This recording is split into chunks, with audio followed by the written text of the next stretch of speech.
All right, back here on One Bills Live, Chris Brown, Steve Tasker, and joined in studio now by Bills defensive tackle Larry Ogunjobi, fresh off the practice field. And Larry, first and foremost, in terms of just getting back into the lineup and stuff, I know you got acclimated to your teammates in the training camp setting, and then you come back in the Carolina game, you get one game with Ed, and then he's out of the dang lineup. I think I get used to somebody else, and it just seems like that's just been that kind of year for the defense. And I'm not harping on the negative here. What I'm curious to know is, how are you adjusting week to week, knowing each week you might have a different guy lining up next to you to play off of within the scheme? It's the nature of the business. Football is it's a violent sport, but and things happen, but you just kind of get used to it. You know what I'm saying? And I think that's the biggest thing about building relationships with your teammates and understanding that, at any point anything can happen, but it's about staying ready. And working hard and perfecting your craft, because you just never know when your number is called. And if you just attack the day, with your work ethic, your mentality, things of that nature, I think everything's going to work out the way it's supposed to. Obviously, injuries suck, and you never want things like that to happen. Right. But you have to be ready as a professional, because when your number is called, you want to go out there and produce. So you've got this defense where it's been riddled with injuries, and you go out this last week, and you really put together a really nice game for three quarters. You had them 16 points. They snapped off the two long runs at the end when you guys were a little bit gassed, but it was a yeoman's effort by the guys up front and up that front seven to stop that running game and keep them off the board. They got Max on a double move on the outside to get him the second touchdown.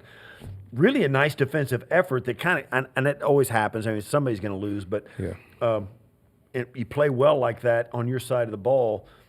What was the demeanor like when you rehash that game, when you watch it on film? It wasn't all bad. It's not all bad, but at the end of the day, you want the W. I think that's the most important stat is getting the win, and it sucks when it's one or two plays that kind of swing the number and the rushing yards and all this kind of stuff. But at the end of the day, it's still our job, to play, 60 minutes of football. And, even though those plays are, those one-offs, we still have the ability to stop them. You know what I'm saying? So you look at it with a grain of salt, you understand that, we play good, but instead of 58 minutes, it has to be 60. You know what I'm saying? And those little junk plays, the plays at the end of the game, they still count. And, when our number is called, we got to be out there, and we got to find a way to, stop it. So the effort is always going to be there. I think this is a very resilient, team and group, just from what I've seen from the guys, just about how they go about their business, how they work. So I just think, you take it on the chin, you understand what you got to do better, and you just keep swinging. So I'm excited for the next opportunity. Right. Larry, everybody has a unique path to this league, some more interesting and unique than others. I would have to say yours is one of the more unique I have seen or read about. Your parents basically told you to get the heck off the couch and stop playing Xbox, right? Like that was the genesis of your football path, right? Yeah. I'll give you the abbreviated version. So I was about 350 the summer of my sophomore year in high school, and my mom was like, "Man, you're getting too big and obese, so you're about to kill yourself." So she took away my Xbox. I was a big gamer growing up, and my dad met a coach when he took my sister to a park, and the coach said he could help me. His name was Robert Mitchell. So, he starts waking me up in the morning, getting me out of bed. I'm pissed off because I've been playing the game all night. I'm tired. And, we're training, One day we're riding by the high school, and he's like, "You're going to play football?" And I'm like, "No, I'm not." He's like, "Yes, you are." And we get in an argument in the car. He gets the permission slip from the lady at the front desk. My mom signed it. I'm on the football field that Saturday.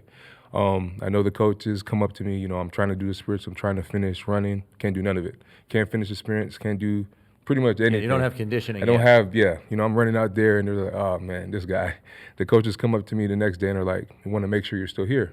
And I'm like, "Yeah, I'm still here, but in my head only because I have to be." You know what I'm saying? So I end up going through my JV season, and, I'm working, I'm training, and we get to the award banquet.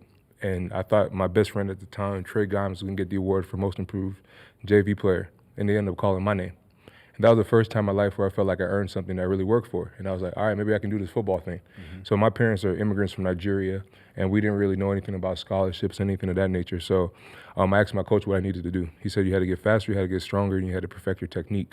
So every day after practice, I would go to the YMCA, and I start off running a half a mile and biking 5 miles, then, running a whole mile, biking 10 miles. And I finally got to the point where I could run with like 2 miles without stopping, bike 15 miles, and my body composition started changing. So I went from... So you're trying to still drop weight at this point. So I went from 350 the summer of my sophomore year to 247 the summer of my junior year. And then my coach got mad at me. He was like, too light now. Yeah, you're like trying to play DB? Wait, there had to be people in your life that didn't see you for a month or two and that came and didn't recognize you, right? Yeah, for sure. Because, when you're going through your process, it's funny how day by day You get used to nothing every day. changes, Yeah. but then when you look back, everything is different. Right. You know what I'm saying? So just when I was training and going through my process, and then all of a sudden I remember I think we came back for classes and somebody looked at me like, wow, you look like just so different. You know what I'm saying? That's when I knew that, the work was going. So I ended up, bulking back up to 267 because my coach was pissed off at me.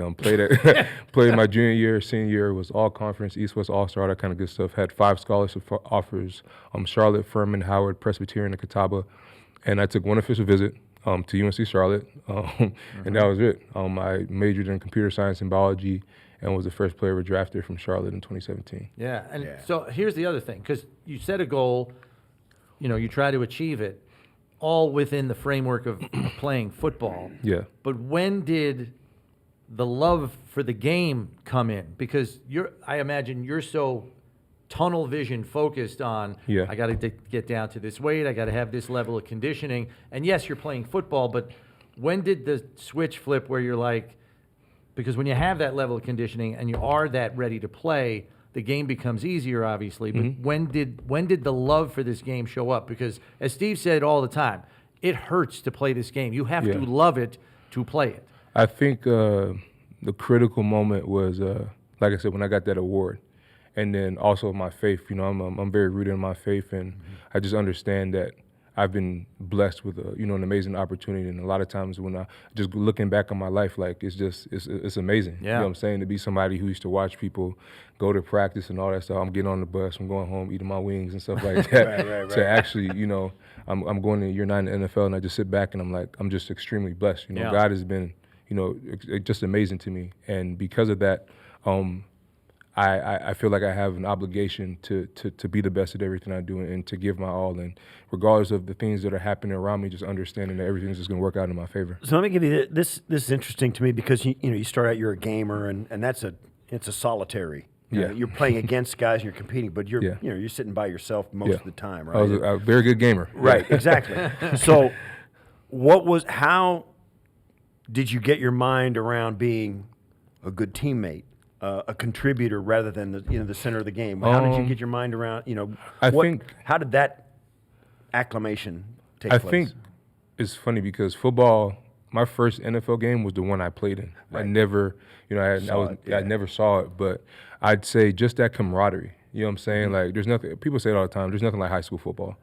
Friday Night Lights, you're out there, you're playing, the band is playing, like, you got the Smash song going, like, it's just, it's a classic, you know what I'm saying? Like, everybody knows Smash, so it's like, you feel that energy, you know what I'm saying, and you just build off that, and I was blessed to have a really good team in high school. We averaged 10 wins a season, all that kind of stuff, so it was, you start to see, like, the importance of hard work, dedication, like the standard, and start to appreciate each other. Exactly, you know what I'm saying, and then you go and you play those tough games, and then you win, you know what I'm saying, like that.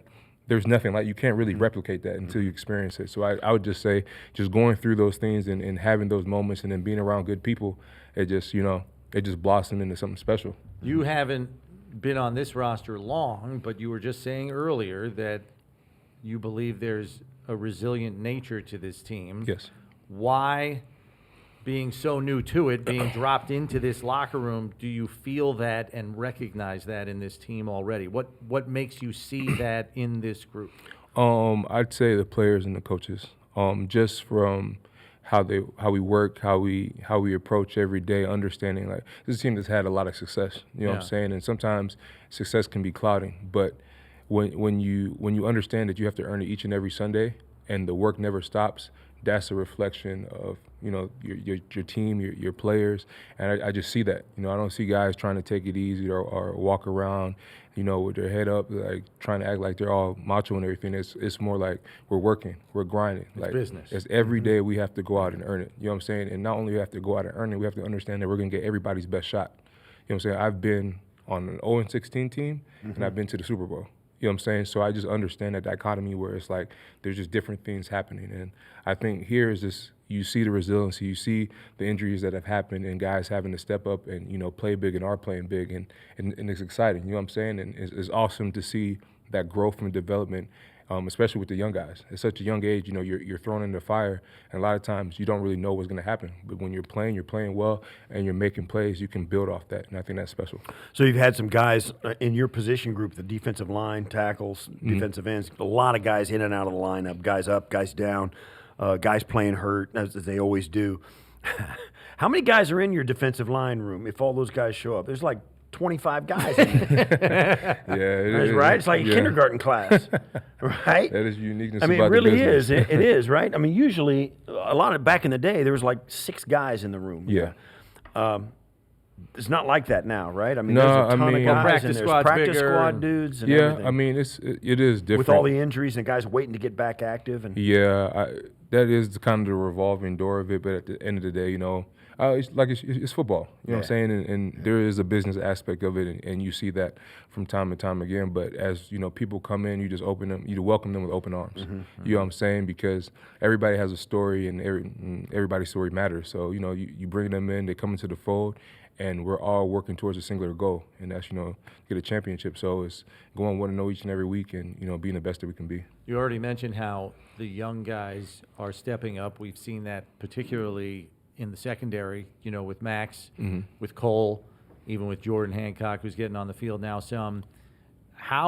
What have you found in your time in the league, as a grizzled veteran, works? Because every guy is different, I understand. But when young players move into important roles, what is the best way for veteran teammates to support those guys? You don't want to make them feel like they've got it all figured out, so they're minding their P's and Q's, but at the same time, you want to lift them up so they can reach their full potential. How do you handle that player to player as a veteran? I think support. You know what I'm saying? Like, you understand we're all human, and nothing is ever perfect. You know what I'm saying? I think just, sharing your story, sharing your perspective, I think is huge. You know what I'm saying? And, certain things that you've went through as a player, you may have not understood why you went through them, but it may be to help somebody, along the way. Yeah. And I feel as though, just talking to different guys and, kind of picking their brains, you understand that, like, there is a uniqueness. You know what I'm saying? The league is a lot different now than it was before.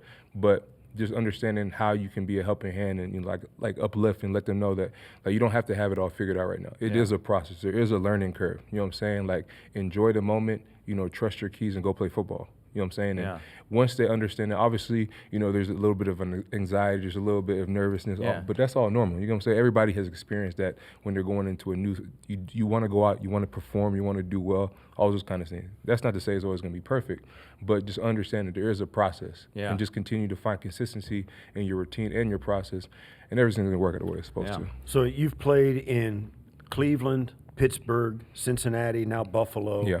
And so you've been a part of, and like you said, you've been to the Super Bowl and you've been on an 0-16 team. You've been seeing the spectrum, right? When you go to one team for another, and as you look back on all those teams, I'm sure there were positives and negatives in every experience, even the 0-16 and certainly the Super Bowl years.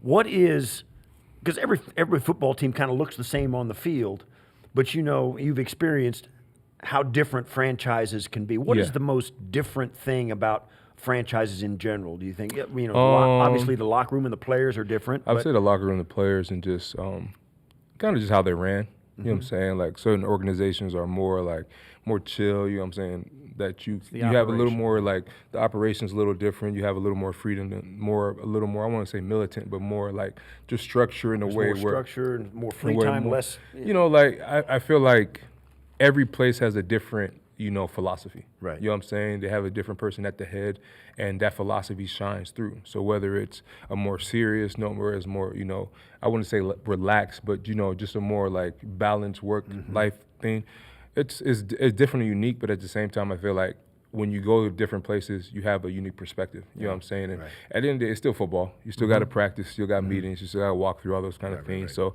it's kind of just finding your space in those different routines and then kind of just bringing them together.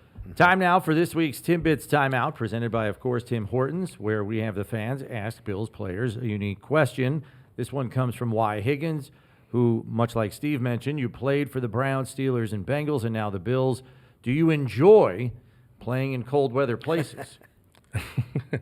Well, yeah. I mean, you grew up in North Carolina. I was born in Jersey, and then I grew up in North Carolina. So in North Carolina, it's awesome because you get all the seasons. You know what I'm saying? So when I got to Cleveland, you know, and I had to experience like the lake effect, cold, and all that kind of stuff, and you just kind of get used to it. You know what I'm saying? And when you're moving around, it's not as bad as I usually feel bad for like my friends and family that come to the games and stuff like that because you're just sitting there. You know what I'm saying? But if you're moving around and all that kind of stuff, you kind of get used to it. So I don't really mind. I think the coldest game I played was I think in Pittsburgh when we played the Raiders on I think it was Christmas, and it was like negative like 15 or something like that. But other than that though. That was probably it. Layer up, right? Yeah. Larry, thanks for the time. We appreciate it. Thanks for coming on. Player interview appearances on One Bills Live are presented by Tim Hortons. Tim Hortons, the official coffee of the Buffalo Bills.